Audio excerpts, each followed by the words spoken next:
যদি কোন গাভীর যদি বাছুর হয়, বাছুর করে না, এই বাছুর অথবা কোন ছাগির যদি বাচ্চা হয়, তাহলে বাচ্চা হলে ওই ছাগি ওই বকরিটাকে যদি কেউ বিক্রি করতে চায়, অথবা কোনো গাভী যদি বাছুর থাকে এখনো দুধ খাইতেছে, এই দুধ খাওয়া বাছুর যদি এই গাভীটাকে যদি কেউ বিক্রি করতে চায়, তাহলে একা বিক্রি করা জায়েজ নাই। কথা বল, বিক্রি করতে হবে কাকে দিয়া? বাচ্চা সহ। ইসলামের বিধান হচ্ছে বাচ্চা সহ বিক্রি করতে হবে। আপনি কি বুঝতে পারছেন? কারণ ওই দুধের কষ্ট দেওয়া যাবে না। এই গাভীটার ছোট্ট বাছুরটাকে দুধের কষ্ট দেওয়া যাবে না। ইসলামের ইনসাফ খেয়াল করছেন? কত গভীরতায় ইসলাম প্রবেশ করেছে। সম্মানিত সুধী ভাইরা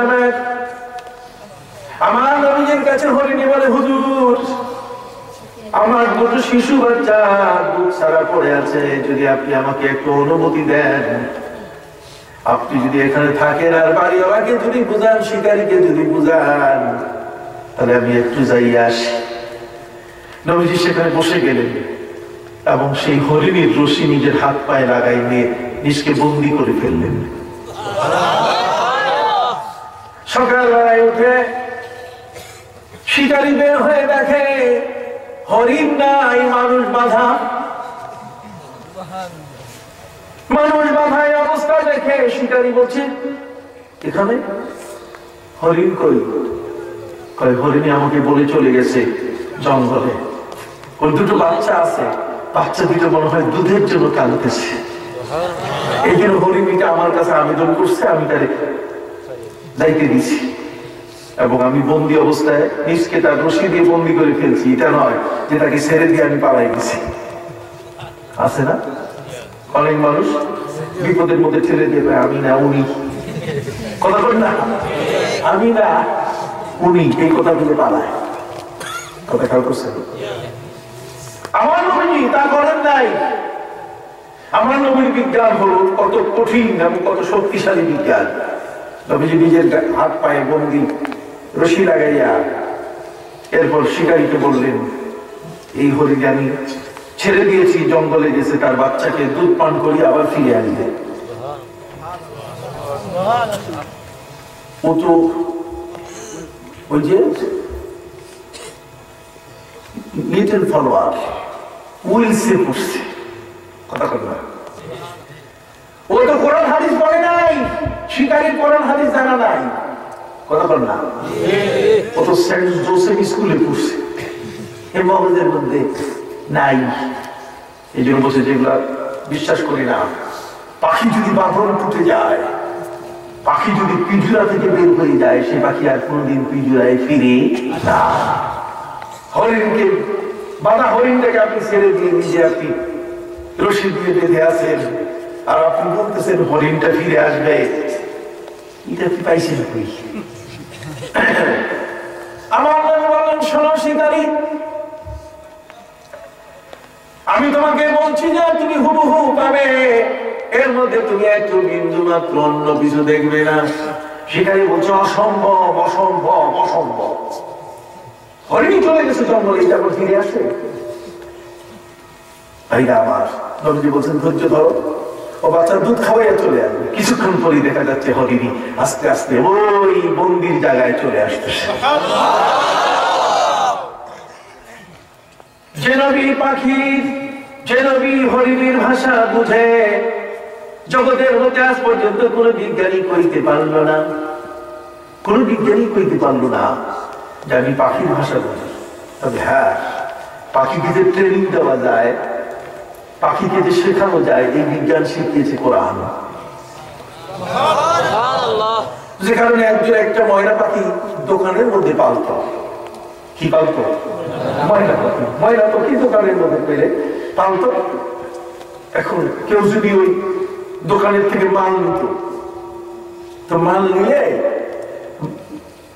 দোকানদারকে বলতে, যে দোকানদার তোমার এই মালটা কি ঠিক আছে, এটা কি 1 নম্বর না 2 নম্বর? এটা 1 নম্বর। তো দোকানদার বলছে যে তুমি আমার জিজ্ঞেস করে না, তুমি পাখিটারে জিজ্ঞেস করো। কতক্ষণ না আপনি কি ওয়াজ শুনতেছেন? পাখিটাকে জিজ্ঞেস করো। পাখিটাকে জিজ্ঞেস করি, পাখি এটা কি 1 নম্বর মাল? দাঁড়িয়েছে শাক। কইছি কি দাঁড়িয়েছে শাক? এতে সন্দেহের কিছু নাই। কতক্ষণ না চোরচুরি করে মোবাইল এনে জিজ্ঞেস করছে, এই মোবাইলটা কি নেওয়া ঠিক আছে? দাঁড়িয়েছে শাক, এটাতে কোনো সন্দেহ নেই। যেটাই আনে সেটাকেই কয় দাঁড়িয়েছে শাক। কতক্ষণ আমি যদি ঠকানো ভাষা শিখাই তাহলে সে ঠকানো ভাষা বলবে। হযরত নবী সুলাইমান আলাইহিস সালাম সম্পর্কে আল্লাহ বলে দিলেন, শোনো বিজ্ঞানীরা তোমাদের বিজ্ঞান এক জায়গায় রাখো, আর আমি আমার ভক্ত যারা, আমার নবী রাসূল যারা মুমিন তাদের বিজ্ঞান শোনাই। وَوَرِثَ سُلَيْمَانُ دَاوُودَ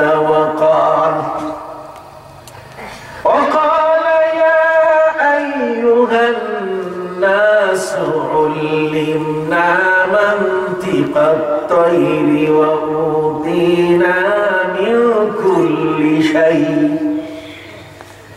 إن هذا لهو الفضل المبين বলুন সুবহানাল্লাহ।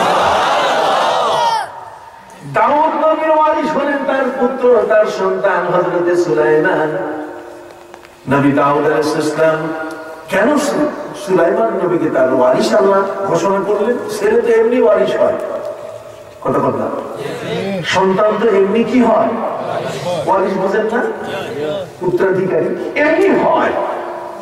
কিন্তু নবী সুলাইমান আলাইহিস সালাম তার বাবা দাউদের তিনি ওয়ারিস হলেন, এই কথাগুলো কইলেন কেন? কইছেন এই কারণে বিজ্ঞান না জানলে এর অর্থ বোঝা যাবে না। বিজ্ঞান হলে আমার আল্লাহ বলছেন এই পৃথিবীর মধ্যে মানুষের জন্য আমি তৈরি করেছি লোহা। কি তৈরি করছি? সবাই করলাম মাইক দিয়ে কথা বলতেছি, এটা লোহা, এটা লোহা, এটা লোহা, এটা লোহা, এটা লোহা, ইহারে লোহা আছে। কথা বুঝেন নাই? এই ঘড়িটার মধ্যে কি আছে? লোহা আছে। এদের ওইটাও লোহা, লোহা না? পাতিল বলেন সবগুলোই কি লোহা। বাড়ি উঠাবেন তাও রড, এটাও কি? ফিহি বাসুন শাদীদ। কথা বুঝেন নাই? এটা যেমন শক্ত, আল্লাহ লোহা সম্পর্কে বলছেন বাসুন শাদীদ, তার মানে মারাত্মক শক্ত লোহা। এই লোহা দিয়ে যদি আপনি গেঁথে কোনো কিছু উঠাইতে চান তাহলে আপনি 120 তলা বিল্ডিং উঠান, কোনো অসুবিধা নেই। সুবহানাল্লাহ। লোহার বিজ্ঞানের উপরে আল্লাহ পবিত্র কোরআনের সূরা নাযিল করেছেন, সূরা আল হাদীদ। লোহার নামে সূরা নাযিল করে আল্লাহ পাক রব্বুল আলামিন বলে দিলেন, পৃথিবীর বিজ্ঞানীরা তোমরা আগুন না দিয়া, তোমরা গরম না করে কোন লোহাকে তোমরা নরম করতে পারো না। আর আমি এমন একজন নবী পাঠাইছি দাউদকে, ওয়া আলান্না লাহুল হাদীদ, আমি দাউদের জন্য লোহাটাকে মোমের মতো নরম করে দিয়েছি। তাহলে নবী যদি লোহাকে ধরে তার লোহা কি মোমের মতো কি নরম হয়ে যায়? তাহলে মোমের মতো নবী ধরলে লোহা নরম হয়ে যায়। এই বিজ্ঞান আজ পর্যন্ত কেউ আবিষ্কার করতে পারে নাই। কথা কি বুঝে আসছে? তাহলে ইসলামের বিজ্ঞান হলো বিশাল এক বড় বিজ্ঞান। এই বিজ্ঞানটার পাওয়ারটা কি এটা আমি আপনাদেরকে বলতে চাই। পৃথিবীর সৃষ্টির ক্ষেত্রে 2টা অভিমত আছে। কয়টা? যারা আজ পর্যন্ত পৃথিবীর বিজ্ঞানীরা এটা বলতে পারে নাই। আমি একটা কথা বলি, আগামীতে যদি ইনশাআল্লাহ আমাদের এই প্যান্ডেল তৈরি হয়, এই জায়গাটা ঢেকে দিবেন, এটা আর এই পাশেরটা ঢেকে দিবেন। এই 2টা ঢেকে দিলে আমরা বক্তা, আমাদের কানে যদি খালি শীত লাগে তাহলে কাম শেষ, আর ওয়াজ বাইর হবে না। বক্তার কানে যদি শীত লাগে তাহলে কি হবে না? ওয়াজ বাইর হবে না। এই পাশেও দিবেন, এই পাশেও দিবেন, আপনাদের চতুর্দিকে যেমন দিচ্ছেন এই পাশেও দিবেন, আমাদেরকে বাঁচাবার জন্য। নাহলে এক ওয়াজে বছর শেষ, যা মিশিয়ে অ্যাডভান্স সব ফেরত দিতে হবে। কথা বুঝতে পারছি? খুব অবাস্তব কথা বলতেছি না, এটা মহা সত্য কথা বলতেছি, কারণ এক ওয়াজে যদি 1 বছর পরে থাকতে হয় শুয়ে বিছানায়, তাহলে বিরাট বিপদ। 1 বছর কথা মাঝে মধ্যে একটু মজাটাও করতেছি, নাহলে আপনাদেরকে ধরে রাখতে পারবো না, তো মাঠ খালি হয়ে যাবে আরো তাড়াতাড়ি। সম্মানিত সুধী ভাই, আমার পৃথিবীর সম্পর্কে 2টা তথ্য আছে। কয়টা? এটা বর্তমান বিজ্ঞানীদের বাপ দাদা 14 গোষ্ঠী কেউ জানে না। হাদিসের মধ্যে এসছে যে নদীর মধ্যে সর পড়ছে। নদীর মধ্যে কি সর পড়ছে? সর, ওই সর থেকে পৃথিবী তৈরি হয়েছে। একটা হলো সর থেকে পৃথিবী তৈরি হওয়া, আরেকটা হলো যে ঢেউয়ের মধ্যে আছাড় খাওয়াইয়া, একটা পানির মধ্যে প্রেসার তৈরি করে ওই পানিটাকে কি আছাড় খাওয়াইয়া, উপর থেকে আছাড় খেয়ে খেয়ে পড়তেছে। আপনার কক্সবাজার সমুদ্র সৈকতে আপনারা দেখছেন বিভিন্ন জায়গায়, যখন এইভাবে একটার পর একটা আছাড় খায়, আছাড় খেলে পরে সেখান থেকে একটা ফেনা তৈরি হয়। ওই ফেনাটাকে একসাথে জমাট করে আল্লাহ তাআলা কেটে মাটি বানাই দিছে। কিন্তু মাটি বানাইলে হবে কি, এটা তরঙ্গমালার সাথে নাচানাচি করছে। এখন এই তরঙ্গমালার উপরে যদি আপনাকে এখানে বসাই দেওয়া হইতো, আর আমি সাড়ে হিসাব যদি এখানে আজকে ওয়াজ করতে বসতাম, তাহলে সবাই পালাই দিতাম। কিরে খালি এরকম লড়তেছে, ড্যান্স দিতেছে। পানির ড্যান্সিং, পানির তরঙ্গমালাটাকে বন্ধ করার জন্য জাল তামিদ, তামিদ শব্দের অর্থ ড্যান্স দেওয়া। কতক্ষণ না তামিদ শব্দের অর্থ হচ্ছে নড়াচড়া করা। লাম্মা খালাকাল্লাহুল আরদা জাল তামিদ, যখন আল্লাহ তাআলা মাটিকে তৈরি করলেন, তখন মাটিটার মধ্যে ড্যান্স, তরঙ্গমালার সাথে সাথে ঢেউয়ের সাথে সাথে এটা ঢেউ খেলা শুরু করলো। তখনই এই জমিনটাকে শক্ত করে ধরে রাখার জন্য আল্লাহ পাক রব্বুল আলামিন ফাখালাকা আলাইহাল জিবাল, পাহাড় তৈরি করে দিলেন। তাহলে পৃথিবীর এই শক্তি, পৃথিবীটাকে ধরে রাখার জন্য আল্লাহ তাআলা শক্তি দিলেন কাকে? পাহাড়কে। না, কাকে দিলেন? পাহাড়কে দিলেন।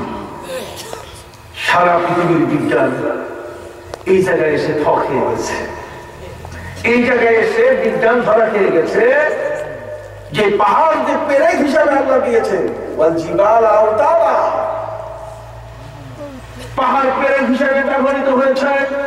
যদি পাহাড় না থাকতো, তার পৃথিবীর মধ্যে তরঙ্গের কারণে মহাসাগরের পানির ঢেউয়ের মধ্যে পৃথিবীটা নাচা শুরু করত। পাহাড় তৈরি করে দিলেন।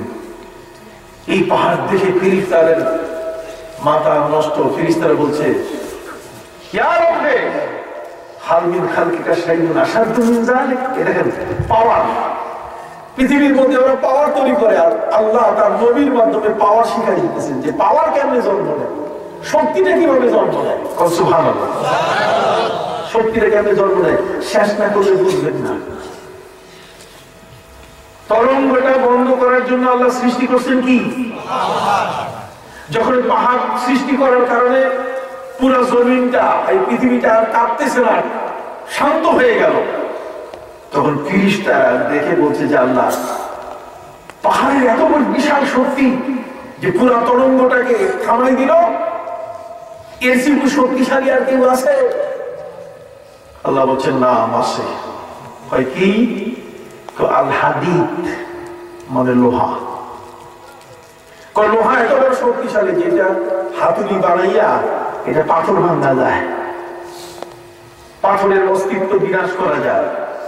এই জন্য আপনি দেখবেন সৌদি আরব সহ বিভিন্ন দেশ যেখানে পাহাড় আছে, টানেল তৈরি করতেছে, পাহাড়ের ভিতরে খোদাই তৈরি করছে, অথবা কোনো পাহাড় যখন ভাঙতেছে, তখন পাহাড় ভাঙতে গিয়ে ব্যবহার করে কি? লোহা। লোহার এরকম দাঁত লাগাই দিয়ে মেশিনটা টাক টাক টাক টাক টাক টাক টাক টাক করে ভাঙতেছে। ঠিক কিনা? সম্মানিত সুধী ভাইরা আমার, পৃথিবীর বিজ্ঞান এখনো আমার ইসলাম, আমার কোরআনের বাইরে যেতে পারে। ফেরেশতারা জিজ্ঞাসা করলেন, ইয়া রব্বে, হে আমার রব, হে আমাদের রব, হাল মিন খালকিকা শাইউন আশাদ্দু মিন যালিক, পাহাড়ের চেয়ে, পাথরের চেয়েও কি শক্তিশালী কিছু আছে? আল্লাহ বলেন, পাথরের চেয়ে শক্তিশালী হলো কি? লোহা। কি? ফেরেশতাদের মাথা আরো খারাপ হয়ে গেল। লোহা পাহাড়ের পাথরের চেয়েও শক্তিশালী, তাহলে লোহার চেয়ে কি শক্তিশালী আছে? হালমিন খাল থেকে সাইগুন আসাদ বিন সালেহ, লোহার চেয়ে কি শক্তিশালী আছে? আল্লাহ বলেন হ্যাঁ, লোহার থেকে শক্তিশালী আছে। কি? আন্নার, আগুন। লোহার আগুনের ভিতরে গেলে সেই লোহা কি হয়ে যায়? নরম হয়ে যায়। পৃথিবীর মানুষ এই লোহাটাকে নরম করতে গিয়ে বিজ্ঞানের খাতা মালিশ সব শেষ করতো, তারপর বাইর করতে পারতো না। অথচ আল্লাহ তাআলা বিজ্ঞান দিয়ে পৃথিবীর মানুষের পথগুলো সহজ করে দিয়েছে। আজকে যারা এই বিজ্ঞানগুলো হাতে বুঝে পেয়েছে তারা আজকে আল্লাহকে স্বীকার করছে না, এত বড় অকৃতজ্ঞ। এই কোরআন আজকে আমাদের মাঝে আছে। বিশ্বনবী মুহাম্মদ রাসূলুল্লাহ সাল্লাল্লাহু আলাইহি ওয়াসাল্লামকে আল্লাহ বলে দিয়েছেন, নবী এই জগতের মধ্যে আগুনটা এটা কেমনে জন্ম নেয় আপনি জানেন? সুবহানাল্লাহ। বিজ্ঞানীদেরকে জিজ্ঞেস করা হয় যে ভাই আগুন কেমনে তৈরি হয় কত, নো রিপ্লাই, কথা বলেন, সহজে তৈরি করবে না। বিজ্ঞানীদেরকে যদি জিজ্ঞেস করা হয় যে কাঠ ঢুকাইলে জ্বলতেছে আর লোহা দিলে জ্বলে না, কথা বলেন, এটা কেন কেন হয়? সব কথার উত্তর দেয়, খালি একটা শিখছে আনসিন ইজ নাথিং, যা দেখি না তা বিশ্বাস করি না। শুধু মন্ডলী ভাই আমার, ফেরেশতারা জিজ্ঞাসা করলেন, ইয়া রাব্বে, হে আমার রব, লোহার যে শক্তিশালী আগুন, আগুনের মধ্যে লোহা দিলে মোমের মতো গলে যায়। প্রভুরে এই পৃথিবীর মধ্যে আগুনের চেয়ে কি শক্তিশালী কিছু আছে? আল্লাহ বলে দিলেন আগুনের চেয়ে শক্তিশালী হলো পানি। আল্লাহ, পানি দাও দাও করে আগুন জ্বলবে। এই জন্য দেখবেন